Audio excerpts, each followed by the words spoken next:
Hello, everyone. Welcome to Untier Talk. Me and Hajad, and today we have special guest Uhu 7. Hello. I've never had to pronounce that out loud. I think I'm No, you got it known right. to. Yeah, I just thinking about it just makes me like cringe. That's just such a long thing to say. Yeah, I mean, thinking changing it, but it's because you only get one change, is it? Two. No, So it's that used to be a thing, and now they kind of just let you do it. I've had 3 changes. right. Okay. Yeah, no, because I was kind of holding off because I thought I've got to make it a good one. If I only change it once, Mhm. I I can't like get Uhu. sick. Just straight up Yeah. UHU. That sounds cool. Yeah, maybe. I think it's a little We'll close see. to Uwu. I think that would be a Yeah, problem. Oh, I get enough out of J-Mash, so like equals me all the time. But yeah, we'll see. Speaking of things changing in big ways, we got 99 new mons yesterday. Um,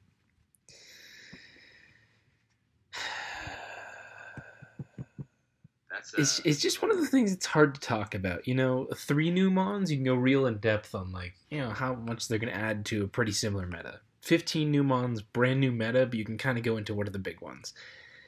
99. I mean, what are you even going to say about how different this is? I've played, I don't know, 10, 15 games of new meta now, and I still haven't seen, Rotom Frost, Shiftry Sun, Scorch, Absol, all these crazy things, because how do you even analyze what's going on here? I don't know. Guzzlord? God, I forgot Guzzlords. I'm just going down this resources thread oh shit, that's here. I haven't seen it at all. Fuck, dude. There's lots of different things. Like all you need to do, to be honest, to get a good grasp for how different the tier is you just literally just look at the tier list. Like when you go into the builder, you just literally look and you're like, oh shit, Charizard, Scorch. Oh, we have a Colossal. God, That's I haven't that's seen a any pretty cool name now. Charizard yet. It's probably one of the most broken things we have. Yeah, even things that have been really good, like traditionally in SS so far, like Duraludon was super popular in RU, just in PU for some reason. Like there's good old Cramorant back in being useless with us now instead of being really useful like it used to be. Gigalith, what the hell? Yeah, things we've It's, banned are now Basculin's not even notable, or just what? Yeah. Remember when Mawile was like the most used Pokemon? Oh my god! Oh, Jesus. Imagine That was such a cursed meta, dude. I just hated that. imagine using Mawile in this meta, and then you just give Malamar +1 as it starts superpowering. Yeah, but I mean, I might have a niche. I mean, we have Indeedee. That's no. Probably gets Expanding Force to Spadef Mawile, probably 2 KOs cleanly. Oh yeah. God, I haven't even seen in Indeedee, and that's which one? We have female, which has less special attack or something, but it's still 90. Yeah. It's still 95 special attack. I'm just Expanding super, Force. Dude, how are first of all, a couple of questions come in, how are the Sylvalis going to integrate, and how's Thievul going to integrate? Because Thievul still has a lot of the same things going for it. We might have 1 or 2 extra fairies that I have no idea about, Rabombi. I think we had that's a thing now. And we might have a couple extra dark types, but I think I can answer Thievul at least. Volleys, I don't think they're going to be super notable. They'll just be another Mon that's annoying to predict what type it is. But I think Thievul actually just won't matter because you can't switch into so much of this meta anyway. We have so many strong different threats that it's not clear how to prep for anything yet, really. So I don't think Thievul matters in that kind of meta. Maybe when things are settled and people know what to do, then it's and I can't switch into Thievul. But I don't think I don't think it matters that you can't switch in the same way that it's one of those things that we were waiting on to get back for so long, and now just Eldegoss. Why am I even thinking about this mon? We thought it was really important, and now it's just another thing, isn't it? Yeah. It things like Mortar super scare me because traditionally and in the past they never needed the choice items to become super scary, so you could always put hazards pressure on them super easily, and if it didn't have a choice item, it wasn't really too big of an issue. Like Life Orb could kill itself, and E-Belt wasn't too powerful. But now with boots, it's like, how do you put pressure on Magmortar now? And like Charizard is sort of in that same boat, but like things like Magmortar, like it sound pretty freaking scary at the moment. I'm also wondering if you look at Silver Valley as well, the fact we've got Pokemon like Surfetched and like the Vanillux, I'm wondering if you'll even be able to use like offensive Silver Valley, because like if it feels like you're going to probably want the compression of things like Silver Valley Steel, it's going to be hard to it's a lot more splashable than the SD variants. Yeah, I still think Steel, Fairy, Dragon, Ground will have a niche. I'm sure. Like, I'm Ghost. sure it'll be around, but like I feel like most of the values I'm going to see are probably going to be more defensive orientated. Mm-hmm. Honestly, something I'll admit this to you guys. I played a bit of UU in preparation for the UU Open. Like, remember when the Grand Slam thing was going on? I was playing a UU Open, and every single game I played against Surfetched, I always lost because Surfetched was so good at like you get it in, it gets a kill with CC. And you don't really have a choice of switching in things. Like, you just sort of die to CC in every way. And, like, the EU players used to tell me, dude, you just got to keep pressure on it. And it's like, but it's such a good breaker that if you, like, slip or, like, your concentration for, like, a second, don't foresee a surf edge double and it comes in, or a U-turn that you didn't think would go to surf edge, like, comes off, it's an extremely efficient breaker, like way more efficient than what we've been used to. Like, what was our best breaker in the old meta, or like perceived best breaker? Poliwrath? Drampa, if you want to count that. Drampa, yeah.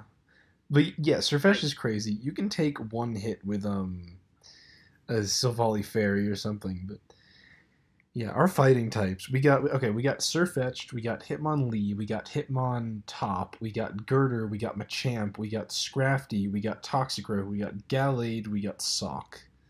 You mentioned Passimian. It's crazy. We got Passimian, yeah. It's crazy how half of those fighting types are just completely irrelevant. Like, why would you use Girder when you? why would I use Sock? Oh shit, we got Girder. Shit, why would you use Girder? Like, I can still see Girder with the fat bulk up stuff, but why would I ever use Sock? What would be the point of using Sock? Boot sturdy. Yeah, I guess. I'd rather do like I'd rather do sturdy stuff with like. There's other sturdy mons though. There's Gigalith, Regirock, Magneton. Maybe on offense, like a Torn, heavy duty boots, sturdy thing. Yeah, it's gonna be a HO thing, I think.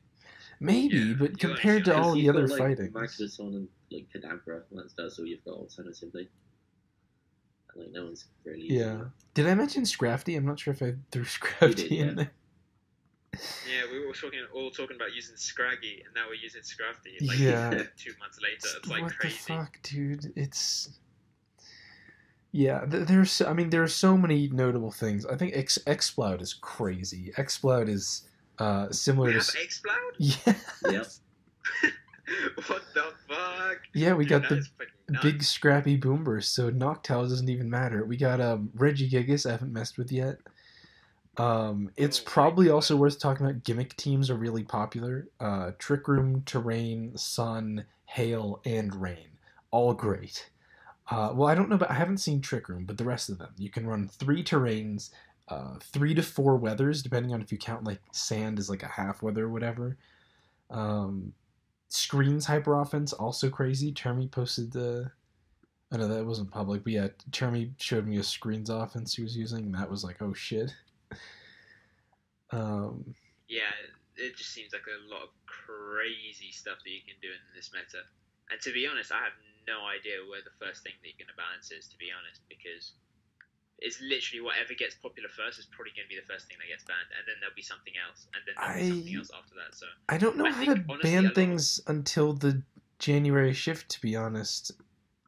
Oh yeah, no, 100%. If that can take enough stuff, maybe. It really comes down to what NU takes as well, doesn't it? Yeah. Because like you can talk about like Archeops, but if that goes, then no point talking about it anymore. Yeah, Archeops is. I haven't even Yeah, seen or heard or thought about Mesprit. The mon we've been waiting for how long? I've given it some thought, and it would be a useful mon in this meta, especially now that Trick is now like an actual move again. Like it used to be kind of a meme in SM, but now you can actually trick things, so that's cool. Healing Wish is obviously a fantastic support move, but it's in that spot now where I remember in Oras NU, I don't know if you remember Uhu, but in Oras NU, it was like your Mesprit was like put into this situation where it's like, okay, you can either choose to check Malamar with Signal Beam, or you can choose to be actually good and use U-turn. And you would be forced into so many scenarios just using Signal Beam because it was like that important to check Malamar. So I don't know how much of its moveset will literally be constrained just because the meta we're playing in. You know what I mean? Like, you want to run Trick, U-turn, Healing Wish, whatever, right? But the reality is, like, maybe 2 of those slots won't be there because you have to check something like in Fire Punch or something. Yeah. Yeah, exactly. Like maybe not Fire Punch. You get the idea, Yeah. There's one last thing I kind of want to mention, and it's that as little as I've seen of old meta stuff, an awful lot of old meta Pokemon still seem to be like actually reasonable, viable choices. You'd think with 99 new mons, everything would go out the window, and I've seen almost nothing old meta except for like Pincurchin, Rain Lipard, stuff like that. But if you look at the high tier on the viability list, almost everything in high tier looks like it would be fine, usable. Yeah. To some degree or another. You know, Drampa and Ferroseed, Frostlass, Gunfist, Haunter, Jinx, Kanga, Miltank. There's nothing wrong with still using Quagsire, Quillfish. Runerigus actually beats Regirock and Girder spamming Body Press as a rocker. That's notable. Why don't you use that? Or Tangela. I've seen some Togue, actually. But I think it's still so crazy that like I haven't seen any of these mons, but I feel like a lot of them could make a comeback. Not so much stuff from lower tiers, only like really specific things, like maybe something specific with Crustle or Cursula or I don't know. Oh, Ludicolo, Kling Clang. Yeah, it's a good thing. It's a good thing to know. Actually, I think a lot of the things in the old meta are just kind of good fundamental Pokemon. I feel like that's what PU does really well, is sort of strip away the noise from all the upper tiers, and you're just sort of left with good fundamental Pokemon rather than Pokemon that do specific things really well. Stuff like Teferi and like Ferroseed, I don't think they'll ever cease to have a niche unless something literally comes in and outclasses it one for one. I think everybody will use those mons literally to the end of time. Yeah, Clef. Yeah, Clef seems pretty hard to use when you've got Vaporeon and Aromatisse. Like, it's pretty much all on Magic Guard at that point, which is not what it used to be. Yeah, Magic Guard's a good ability. Magic Guard's a great ability, considering, think about how many knockoff users we have, and if you want Boots, like, if you're going to be spamming the Boots archetype, the Boots balance archetype, you're going to need something to tank the knockoffs. And what do we have that does Magic Guard now? Sigilif, Duosion, and that's basically it. So Clef's going to still be, I think, a decent thing in this meta. I don't know. Regardless. I would be surprised if Clef is anything other than incredibly niche. I think maybe, but you need to find the right call for it. Like last gen you went for Ferroseed, Kanga stuff, but like this gen, you need something for like if Arctivich comes in, what's it doing? T-Wave. Yeah. I think it's a good point. Like it really does also depend on how much people can abuse how passive it is. And I just think you can. I think Clef kind of just blanket checks a few special mons, whatever. But for the most part, I think you will be abusing Clef an awful lot. Even defensive things like Clef isn't that good at staying on like a Gigalith or a Sarina or whatever. I don't know. Yeah, I think maybe it has an extremely small niche, but I think especially in this early meta, I don't think it'll be that popular just because you have so many things that will just come in and just click buttons. Like, you don't want to be giving a free turn to a Kingdra, for example. Like, Keferi probably won't be able to even kill it. So it's like, you have to be a bit more wary about what you're letting in, how passive you're being by using a Pokemon with, like, 60 attack, you know? So it's like, well, yeah, a lot of it's going to come down to the pressure. But I do think as the meta, like, cleans up and we ban or other things leave where they're really good, it will come into its own maybe a bit later on. But yeah, of course, this is basically all speculation at this point, to be honest. We have no idea what we're talking about. Yeah, I mean, we're in a meta where we got 99 new Mons, and I haven't seen a single Sneasel. Yeah, we haven't even talked about fucking Xatu. Like, that one can die. Oh god, yeah. Like, what? Sigilif as well, cosmic power bullshit, like, that can die as well. Yeah, just, I don't know. It's gonna be a crazy time. There's so much stuff that seems cool, and I think people could try out. Fucking the defensive dual boosting Orbeetle stuff that could come back. Oh yeah, that could be a thing. Yeah, you're right. I want to see some DD Charizard. I think DD Charizard's funny. You remember when our biggest concern was double? Bring back double meta. Dude. Where does double even fit into this? Imagine using double in a meta with like Trick Room, Alolan, Eggy. Oh, smokes! Yeah. You get had relentlessly. Clawitzer is a breaker. Like, what are we doing? At least Tone has his mod back. That's actually kind of a storyline. Back? We never had it. We never had it, but it's like, you know, he's been repping it for so long, and now we have it. It's like home. Yeah. That's cool. All right. Is there anything else that we might have skipped, or anything that you guys specifically want to? I'm still looking down the tier list, to be honest. Yeah, Magneton, that's stupid. Noctowl, that's stupid. Omastar, that's probably also stupid. Fuck that. But if you look at the we have Roserade. We have Roserade. I think NU's. People say NU's almost certainly going to be taking that one. Yeah, I don't doubt that for 1 second. Not gonna lie. I'm also interested to see how the bulkier Pokemon like Vileplume fits in as well, though. Like what? Vileplume. Vileplume, Vileplume would be cool. Oh, Vileplume. Yeah. Vileplume would be...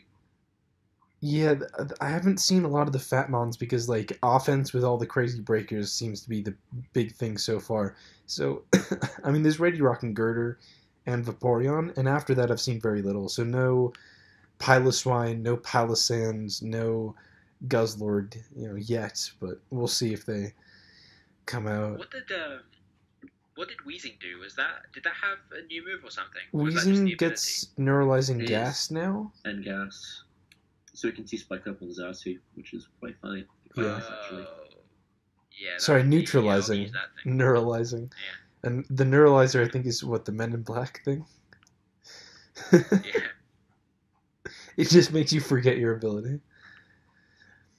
Damn. I guess that's for Surfetched answer.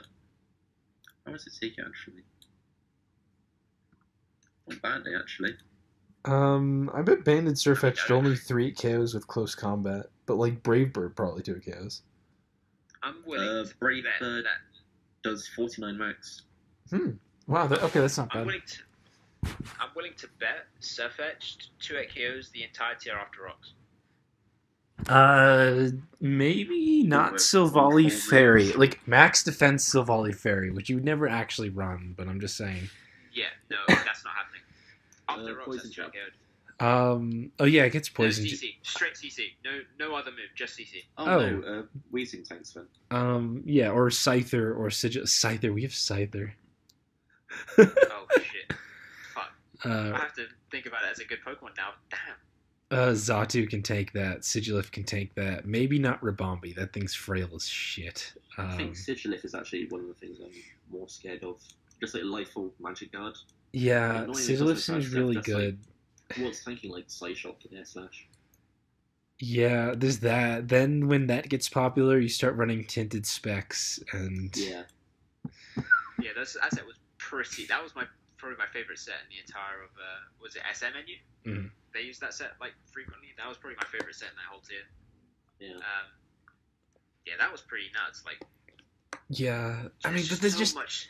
even the ones that don't seem like a big deal. Noctowl, I like that was on Termy's screens because it can still be crazy, or like all the old meta stuff I was talking about. Like, just because we have all these new things doesn't mean that Drampa or Caracosta or Berserker or Trevenant aren't still going to be crazy. Like, just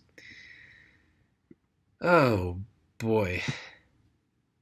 Yeah, I'm just trying to trick her in with Eggy and Lola running back a couple of years. I mean, how do you think about using all the? Like, I haven't seen an Absol, like 135 banded Absol knockoff. Just I haven't seen any of that. Azure. Cause you're too busy messing with like even crazier stuff. Like we have Kingdra, we have Hail Arctivish, we have. It's just... What do you guys think the meta, like at the moment? What do you think the meta will be? Because I can't see it being anything other than it's all we both offense. run 6 breakers, and whoever gets the momentum at the start of the game wins. You can run offensive. Yeah. You can run like a really offensive balance. Like it's offense, but it still has a Regirock and a Silvally. Like that's what I've been running. What I've been running so far is just like. Yeah, I would call it offense, but it's Regirock, Silvally, and Lantern supporting just an even more offensive core. Right. So like classic SM NU type of thing. You remember the Reggie and the Eel and stuff, and you just sort of get momentum, click buttons. Yeah, pretty much. I having Eel would be so cool in this meta. I know I don't need to ask for more, but like Eel though.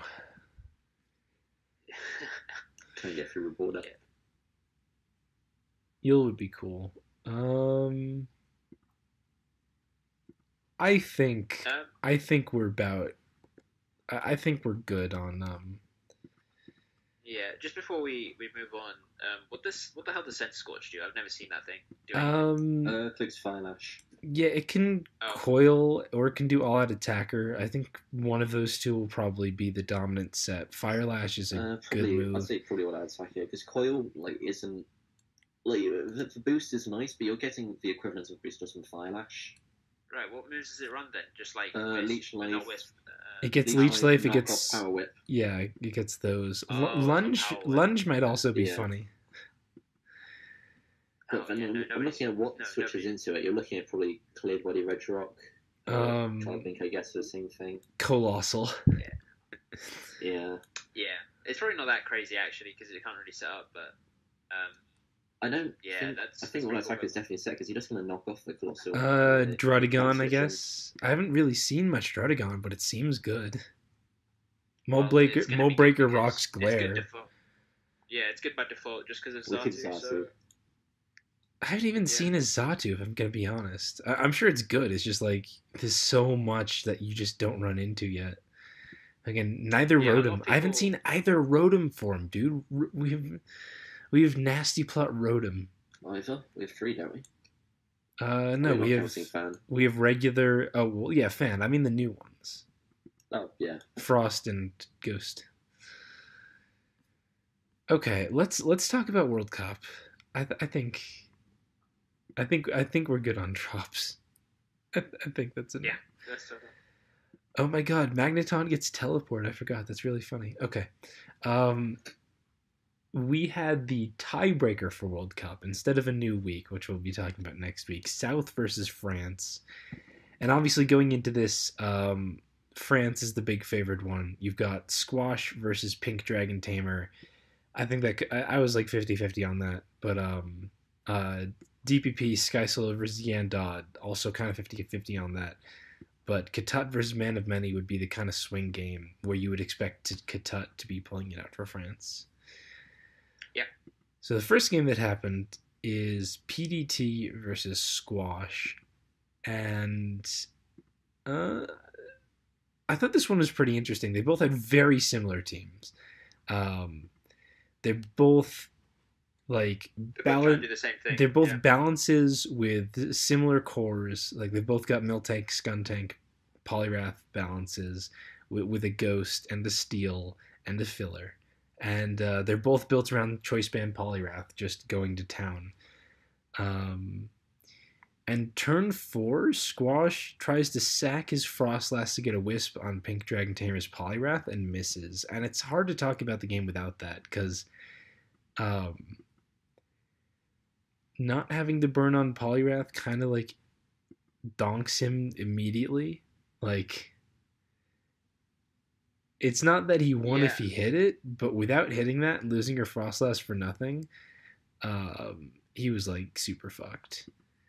Yeah, I wasn't too sympathetic originally because I felt like his Poliwrath, especially after it revealed Ice Punch, would have done so much work. Like, he needed, I think personally, his better play was to maintain the Frostlass, go into his own Poliwrath, water absorb obviously the liquidation, and then click Ice Punch to hit the Geist, and then basically you have nothing to resist your own Poliwrath. So at least in that way, you can, I guess, suspend it. But since then, I think I've sort of sympathized a bit more with Squash because at the end of the day, when you're talking about things like that, it's coming down to a lot of 50-50s. Like, do you liquidation the Poliwrath or are you liquidationing the Rotom Fan? You know, it's like there's loads of plays that come into play when you do that. Mm-hmm. So even though I was harsh on him for making that like such a short-sighted play, I think in the end of the day, it probably was for the best that he clicked Wisp, but obviously he missed, so it's unfortunate. No, I think Wisp was definitely the right play, and yeah, it's tough because before that and after that, Pink Dragon Tamer still overall played this game better. Just didn't entirely matter. Like after that, you're just kind of messed up. Like he 2-hit KO'd Squash's Alchemy with close combat. Like, just what are you gonna do? It should have been burned, and you just 2-hit KO something. So it's like. That sucks, I guess. I should say the only other like big notable thing is Pink Dragon Tamer brought sub defense curl milk drink body press Miltank. Just absolute Chad set. Would have swept with it and then switched out of a Skuntank. I don't really know why. It would have been much funnier to see that sweep, but whatever. It doesn't matter. It didn't matter. Yeah. All it needed was a rollout, and then we're good. Yeah, that was just a really funny set. He played strong, and then a Wisp dodge just meant that like it didn't even matter. That was just going to be his game, and I don't think there's much more on this. Yeah, I think it would have been cool to see this game without the Wisp miss, just to see how it played out, who played the Poliwrath better, and you know, yeah. But unfortunately, we got robbed of that. The next game that happened was DPP. Ooh, you don't play any DPP, do you? None, no. Yeah, okay. No, neither do we. I just wanted to make sure. Sorry to disappoint though.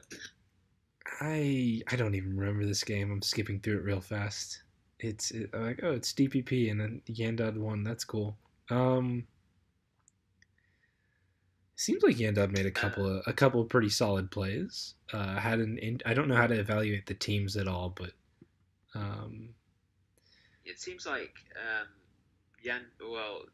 might be good prep on Yandod's part, but Sky Solar didn't really have that much counterplay for Magmar. I don't know if that's like a standard thing where it's like teams don't really run fire resistant this tier, but Magmar looked pretty good. And crucially, I think Sky Solar never got a rock, so it got to do.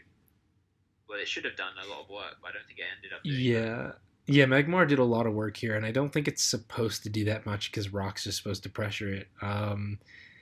Sky Solar also didn't have any waters. I know it can HB grass like the two most common waters, but still, maybe that would have helped. I don't know. Yeah. It came down close, but Yandod had a couple of plays of using Magmar pretty well to. I don't know. It was a game. Yeah, we don't know much about DPP. I just like how Yandod's team just looks more aesthetic than Sky Solar's. I don't know. Sky Solar's team looks like a bit like an NU team from yesteryear. I don't know. I don't know that it's more aesthetic. I think Magmar is just super not aesthetic. You don't like Magmar? I just like the Fire Water Grass course then. Fire Water Grass Steel, that's like bread and butter. Yeah, but I don't know. Sky Solar is like cooler mons overall, I think. Ooh, your tiebreaker here. We've just forgotten about the game, talking about aesthetics now. Yeah. Ooh, you gotta tie break us. Which one is aesthetic? I mean, I gotta go to Yandor. He's got the Gabites. He's got the Tangela. Okay. He's got the Tang. That makes up for Magma, I think. I see how it is. Yeah, classic or SP right there. But yeah, that's a big game for them, to be honest, for France, because obviously they lost if they lost this game, but Yandor is not. I'm assuming DPP is not his usual position within that team even, but I think he plays a bit, but he does. Obviously, he wouldn't prefer to play DPP over, let's say, SM. This is not his first foray, but yeah, that was big. That kept France in, and I was definitely expecting France to make it in. And then Man of Many versus Gatot happens, and this was a weird game. This game was wild. Were we in cool when we were talking about this? I don't know. Not me and you. Maybe you and someone else. I think it was me and Specs. It was me and Specs and some others. I was gone for this game, and I came back, and I gotta say, my initial impressions, just pulling up the replay, I don't really like either of these teams. I think Manny is a better matchup. I don't think either of them are great. Okay, so I expected Manny to come with a bit more cheese. And I respect him immensely for going down this route where he literally just brings balance, and he's like, "I'm going to outbalance Qatar." Like that's a super bold way of going about this game. But I'm more than I am like I'm more disappointed in Qatar because his team looks super like underbaked. Like he's not packing any damage. He's just sort of this is a standard balance in this tier, and I'm just going to beat you with it because I can afford to bring anything. Vic Eel is not no damage, especially facing like just balance. You can do a good amount with that, but there's no. It's kind of just there. There's not a lot of craziness to it, and if that's going to happen, I think you need a more solid defensive backbone. Because I would definitely consider Manny to have the matchup advantage here. It doesn't take a lot for Throw to do a lot of work. Abomasnow is immediately threatening. There's hail potential. Yeah, I don't know. Yeah, I definitely prefer Manny's matchup, but yeah, I'm more than I am happy for Manny at the matchup. I'm more disappointed how Qatar's team looks. I don't rate it at all. Maybe not damage is the right word. Just like the general pressure that you get. Like you turn with Electros and you go into what? Victory Bell? Like, yeah. Okay, so like, what difference does that make? It's not crucial that Victory Bell has come in now because you can just switch it in on Throw anyway, or Mudsdale if you wanted. So it's like, oh, he's got something to abuse that momentum at the end of the turn, and I think that really cost him this game because he got a lot of free turns this game. He just couldn't abuse them because his team didn't allow it. Yeah. You can say. Well, I've not got anything to add, really. I don't entirely agree with that, just because, like, Eel is still a good mon on its own. I don't think you always need, like, the most pivot abuser for Eel to just be good. But, yeah, I agree with the of course. general but, like, concept. It's part of the synergy of the team, you know what I mean? It's part of, like, you want Eel to be U-turning into something or Volt switching into something to do something, but, you know, it's, it doesn't have that, unfortunately. No, I agree for sure. And I think the funny thing is actually before we get into the game, me and Mum played the game just before, I think like the day before we played. Then I brought the Scyther Volturn archetype against him, and we sort of played it out where it was like I was constantly U-turning, Volt switching, just like trying to put him under as much pressure as possible. So we sort of had a good idea about where the U-turn and Volt switch 50-50s were. I don't know if that helped him in the actual game, but it's worth noting that he's tested this team extensively, and I think he was ready for pretty much any matchup. Mm-hmm. That's interesting, yeah. I think another thing that definitely helped him and is a little bit probably would fly under the radar is that he brought Volt Switch Alolan Raichu, which is something you normally just see doing Nasty Plot Z-Move stuff, but no, it was Z-Move Altaria and Volt Switch Alolan Raichu. I don't remember if it reveals what it is later.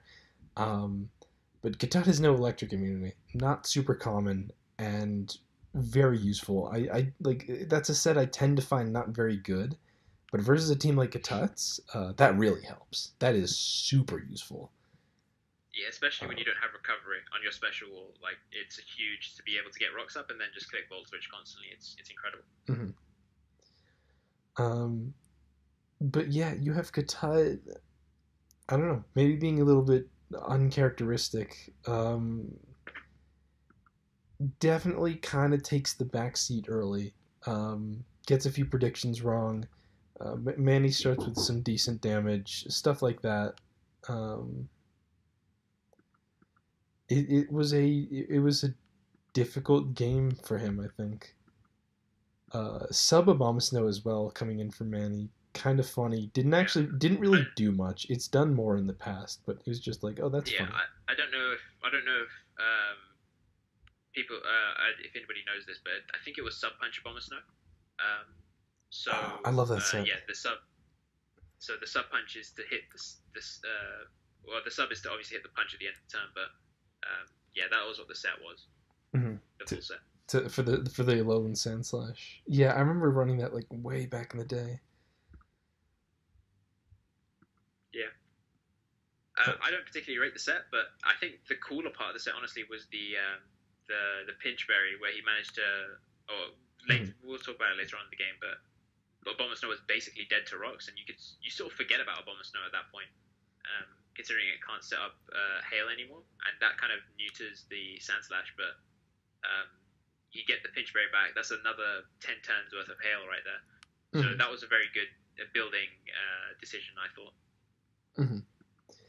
But yeah, as the game continues, they both kind of trade kills, but still, this is the kind of game where it feels like Manny is going to be pretty solidly in it if he gets some plays right. But if Katat gets some good predictions, he's going to be way ahead. And he kind of doesn't. He Leaf Storms into the Altaria switch in. He switches Victory Bell in, trying to catch a Volt as Raichu Psychics instead of going to the Skunk. That kind of thing where, like, maybe it's just me. I don't know if you or who would agree, but like by turn 30, I'm thinking if Katat just got like a couple turns right, he'd be way in the lead instead of what we have. Oh yeah. Oh no, absolutely. I thought turn 24 even, you could take it back then when the Primate 2 hears the throw. I thought throw was so crucial to Manny winning the game that he needed to keep it around basically at any cost. It walled basically the entire of Katat's team, so it was like I thought he massively misplayed by knocking it off, because essentially that gives him a lot of things that it can do on that team that it couldn't used to. So, for example, it can CC and then U-turn the next turn on the Altaria or click Stone Edge or whatever. But yeah, I thought after that it was always going to be an uphill game for Man of Many. But I think he did really well just to stick in it. Like obviously then Katat had his DCing issue, but I think he did well to ride out that rocky part of the middle game, because if Katat, as you said, got a couple of turns right, it was just a win. I don't think there's much distance between him and just clicking close combat or whatever with Primate. Yeah, and the game kind of just fizzles out. Like Katat at the end just doesn't have the mons to win. There was one particular turn people talked about. Katat pointed out as like his own big mistake that he wouldn't have done, but he like timed out and came back and just hit a move. Like he disconnected. I'm trying to find it. There was a turn where Primate needed to U-turn and he close combated instead, I believe. Something like that. Yeah, I'm looking for it now. Like even Katat was like, this was a big mess up. I just don't quite remember. Where the hell was this? So he panicked with Eel and Timer. He panicked with... If they're related or... Eel. Maybe, yeah. Maybe when the Altaria Z'd it's left on 7%. Yeah, Eel needed to be preserved for Raichu, probably. He let Eel take the Altaria Z move. Yeah, he U-turned into Eel. Oh, yeah, he U-turned, he disconnected, and then he went into Eel. Oh, yeah, it specs Raichu, by the way, so as soon as Primate got knocked off, then T-Bolt just kind of goes for his team. Yeah. He needed to. He U-turned and DC'd and then went eel on the alt, and I think you could go skunk if you think you're faster, but that's a sub-talk skunk, so maybe he didn't. I think Regirock would have been the other play. Well, then you might lose to Hail. I think this is why Many was happy enough just knocking a Primate as well, because Tut just doesn't have any speed on the team as soon as Scarf is gone. Yeah, for sure. Yeah, but that opens up both right trans and Slash like really quickly. Yeah, it's fair. At the point in the game, I was thinking, well, Tut still had a pretty much like a healthy eel and a healthy skunk, so it's like, and even Regirock in a pinch can take a hit, so it's like, okay, you still have 3 things to whittle, like there's not really much, and you needed throw. Like, I thought his win con, well, this is obviously going to differ in opinion, but I thought his win con was to get as much damage on the fairy as possible, and then just sit with throw and do as much damage to that, like, or just break as much of the core apart as possible. But clearly he preferred the Raichu route, and it came off for him quite well actually. So yeah, I mean that's fair enough to him. He made the call in the game and it came off. Yeah, and I think it's telling that Katut doesn't really have a win con. I guess the win con would have been Primate not getting knocked off and cleaning. That's it really. Yep. His damage is Eel and standard special Vic and a bit of Subtalk Skunk.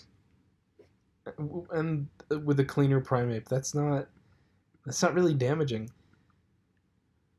That's what I said when we were talking about this game. It's like he had like a couple of turns where if he had like a moderately good breaker, like like a spec Simisear, just to throw something random out there, he would have been in much safer hands.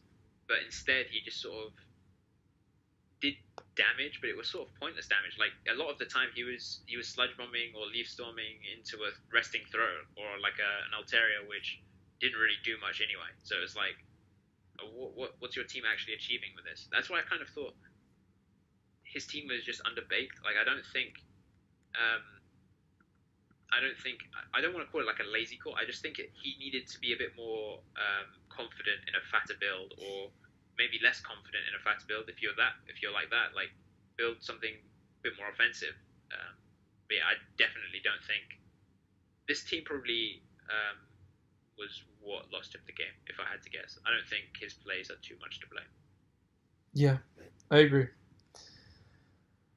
And I think, so with that, South wins, and they get to go on to face Northeast Canada in the World Cup semis. Doesn't look great for South on the matchups, especially since Piff also isn't playing. They've kind of quit or taken a leave of absence or something. But even with Piff, this definitely looks like a very Northeast Canada dominant on paper series. We'll see how it goes. They're 1-0 up at the moment, aren't they? They're already 1-0 up in Black-White. Evagero beat SBPC. Yeah, it's just hard to put any team up against Northeast Canada and say, yeah, this team will beat them. Like you could have probably put like a UK hybrid with Italy, and still Northeast Canada would still like look better than them. So it's not undoable. Midwest did it, but on paper, Northeast Canada is always going to look better. Yeah, 100%. It's hard to predict. Well, it's hard to beat them unless a majority of upsets go like the other way. So. Yeah, I mean, maybe if South managed to take all 3 other old gens, which I don't consider that super likely, but that's probably their best odds. Manny beating Soul Gazer, Rawmelon beating Finch, and Sky Solo beating Haysup, and then see how SS crumbles. But that's like Sky Solo and Melon have some odds, and then PDT can grab 1 win. I don't know. Dude, they have to get 5 wins out of 7 games with those players, against those players. That's going to be a tall order. I hope they can do it actually, just for the lulz. But I think that's a tough task, dude. I would be so impressed if they managed to pull it off without hacks. Mm-hmm. And then the other one is Italy versus Midwest. I think looks more even because Italy's just always been more of a team that works really well together as opposed to looking super intimidating on paper. as intimidating as Northeast Canada. Yeah, they're still pretty intimidating. I mean, you've still got Tricking, Riser, Honey in there. Like, there's loads of good players. But yeah, obviously nowhere near the caliber of Northeast Canada. Definitely more on the synergy and building side as well. So I think US Mr. Mets actually have a good shot at this. I think we certainly have a good shot. I really don't know who's going to take it. I think it'll probably come down to if one of us. No, I think it'll probably come down to if one of us can go 3-1 or 4-0 in SS. I think all gens are probably going to end up splitting fairly evenly. I don't have much on them, but I think if one team like pulls ahead in SS, I think that would be.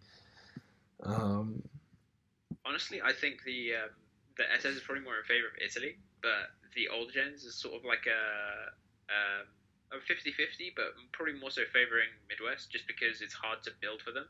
So like there's more value to having a mainer there than I don't know, like a tour player filling in, because you're sort of more up to date with it. So yeah, Italy's success has not been off like Black, White, and TPP. So we'll see. It's a very interesting game, to be fair. But nothing's happened there yet, and I think that pretty much just covers it. We'll be able to talk about the sets next week. But for now, we can just move into Gimmick Corner. We never ask our guests to prep anything, but we say if there's anything you'd like to share as a funny or underrated or whatever set.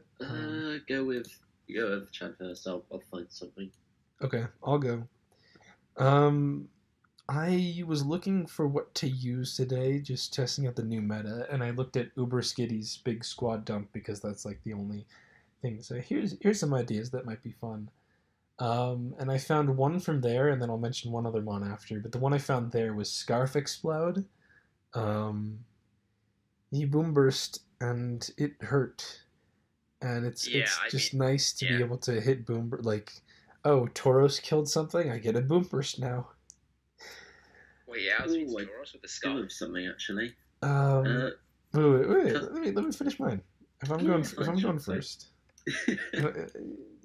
I was gonna say, like, the only things that really there's a couple of checks that can take like one hit ones like Duraludon, and then there's Gigalith and Regirock, and that's pretty much it to stop Explode. And the other mon I want to talk about also has like almost no stops. There's Jellicent, there's I don't even know what else. SD Toxicroak. It's a very it's a very strong mon, and I know we have a lot of fighting types, but how many do we have with a really strong Sucker Punch? You've also got Pokemon like Bigport in there, just going to give it free setup. Yeah, that's the other thing. It's not hard to set it up in a meta with relatively few defensive mons coming out that much, but they're almost all setup fodder for Toxicroak. Even if it takes like 50, that's fine. You got Drain Punch. Vaporeon and the other main Regirock. And send it in. Yeah, you can set up on a lot of offensive mons too, because it doesn't matter if you take 60. Roserade Leaf Storm does a lot, but you'll get it all back. Plus it takes good advantage of the Pokemon people sending in for Surfetch. Like, Fairy's not coming in on the gunk shot. Yeah, and it won't it won't beat things that are healthy enough to live a +2 sucker. It won't beat like Weezing or Jellicent. But for the most part, the only way you can really deter it is with like a fast, strong sucker resist, which isn't that common. Like Silvally Fairy, maybe a full health Ribombee. Whimsicott, but not much else. I really think it's not like a crazy broken threat. It's just like, oh hey, that's pretty good and should be thought about. Yeah, that's fair. All right, well, what did you have? Going to bring to a table Endure, Custap Berry, Executor Alola. With Harvest. That actually seems like a pain. Because you just Endure, Custap Berry, Harvest. Yeah. And Harvest is going to be 50%. Okay, Jad, you got to stop trying to talk over him. But it's obvious how it works. It's just cheesing faster Pokemon. Because you'll send in, I don't know what you'd send in, like Whimsicott or something, and you tank it and give it a priority Flamethrower. Yeah, that seems annoying because like that set gets exponentially worse the more switch-ins you have. So it's like, oh, I just switch into my Yeah, defensive mon. But what do you like? but early meta, especially when people aren't necessarily going to be prepping for Executor so much, Yeah, they're just going to be packing on like Whimsicott or something, or a Sneasel. Just like, okay, that's the answer. yeah, that seems really annoying to be honest. Yeah. And you can Yeah, my it only gets harvest, right? Like, so you can be Yeah, it lucky gets and get 2 harvest. customs. Plus, if you just click Endure again, and that's odds go up. It's not even 50% anymore. It's like 70 something. Yeah. Oh god, that's really annoying. I guess the yeah, mitigating I think factor would be a decent amount of priority and sand and hail, but Oh yeah. no, I even think then, the problem with that set I think is going to be what do you use as your stab too much because Draco you don't want to click it too much because if you're trying to I don't know do a lot of breaking in that middle area, um, you don't want to be like cussed up burying a -2 Giga Drain for example, and yeah. But on if you the giga the topic of the first grass time, stab like if you giga the first time, it's fine. But Hajat, I'm ashamed that you would have forgotten its super notable signature move, Dragon Hammer. Everyone knows yeah no but that's Dragon physical Hammer. that's physical like I if you're going know, like for a flamethrower I like know, I know, I know. I'm kidding. ah I'm I love making that one fun though of it's so how cool. bad and stupid of a signature move it is. It's such a cool mon. I love it. But Yeah, I really do. I guess it's my turn. Question mark? Yeah. Maybe smiley face.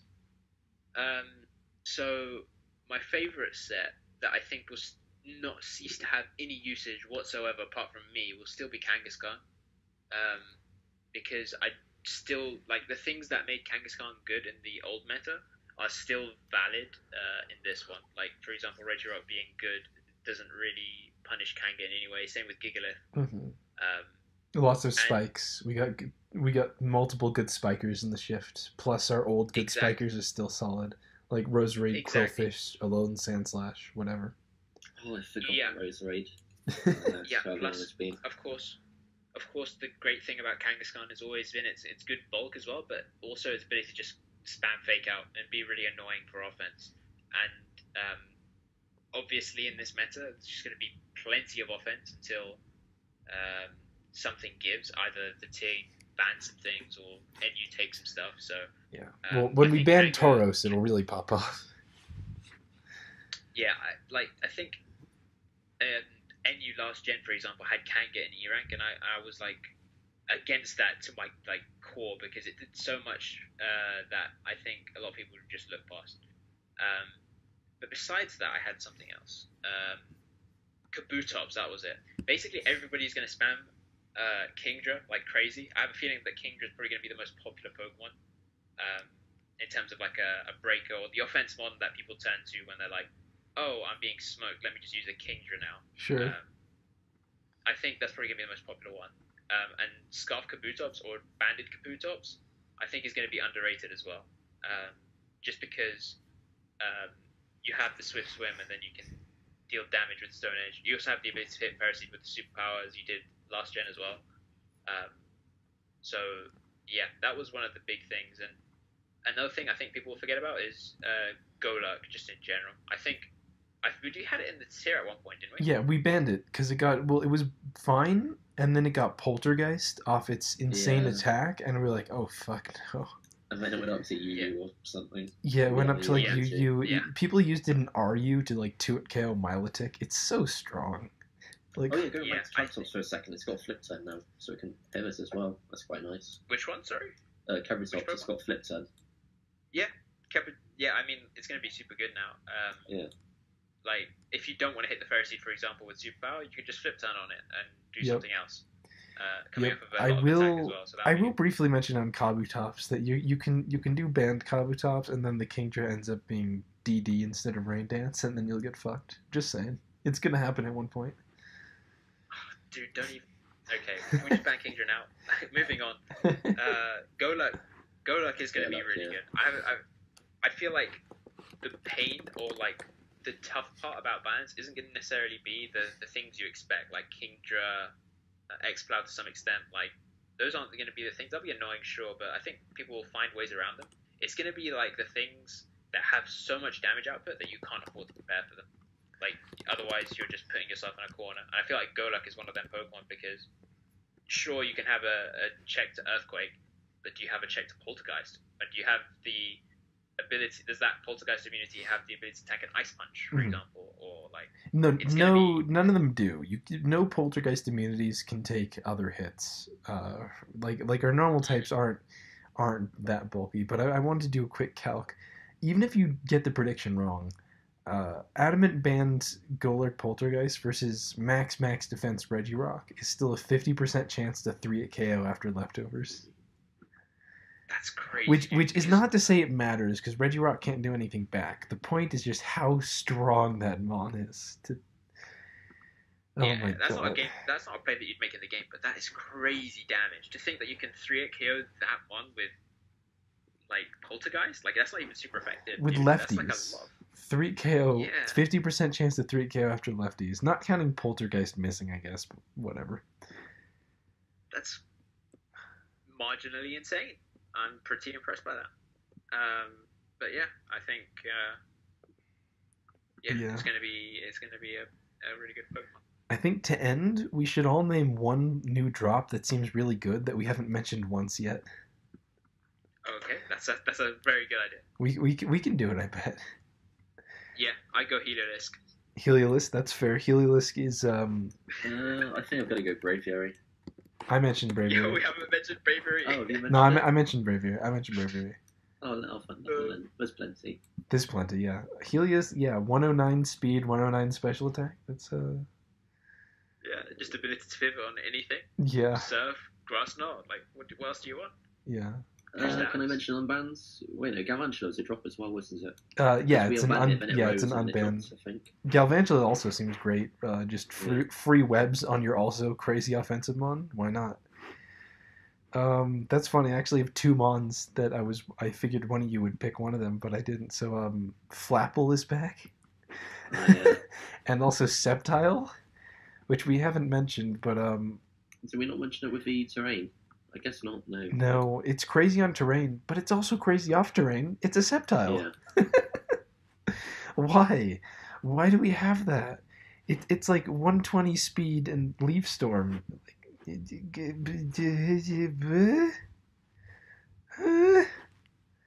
I'm also kind of interested in Shift Tree, because it wasn't that good last... Like, it had its use last gen, but it wasn't really... Yeah. On the same level as things like Absol. I'm wondering how well it does now. Well, now it gets Swords Dance with Sucker Punch. Didn't it? I don't think it had SD last gen, did it? It did, but you had to run Seafoam, right? Oh yeah, it did, but you had to run C. I don't think that's a big change then. But even then, I think I think it'll just take advantage a lot of the defensive course people are running early on. Yeah, Strong Knockoff is good. Sun Shiftery is good. Fuck me, dude. Oh, definitely, yeah. All right, that's. I think that's about all we can say about this new stuff. We'll just have to keep waiting and watching, and like I said, I don't even know how to consider banning things before the next shift. It's just too much. But we'll try to talk about it as much as we can. So thanks for coming on, Uhuhu, and we'll see you guys next week with more new meta and World Cup semis.